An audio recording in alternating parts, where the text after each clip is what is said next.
Sumainyo ang Panginoon. Ang mabuting balita ng Panginoon ayon kay San Lucas.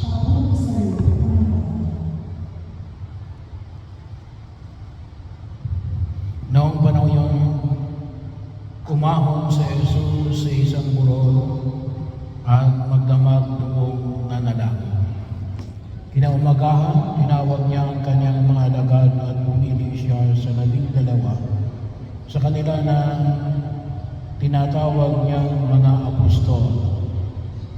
Si Simon na pinangalan niyang Pedro at si Andres na kanyang kapatid, sina Santiago, Juan, Felipe, Bartolome, Mateo, Tomas at Santiago na anak ni Alfeo, si Simon na makabayan, si Judas na anak ni Santiago, at si Judas Iscariote na naging taksil.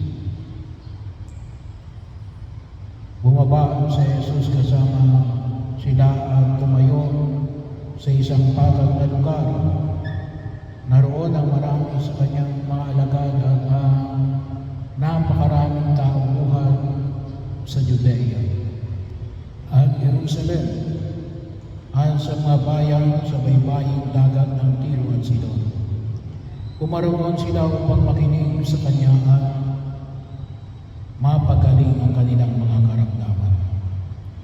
Pinagaling din siya ng mga pinahirapan ng masamang espiritu at sinikap ang lahat ng tao na mahipo siya sapagkat may taglay siyang kapangyarihan na kapagpapagaling ng lahat.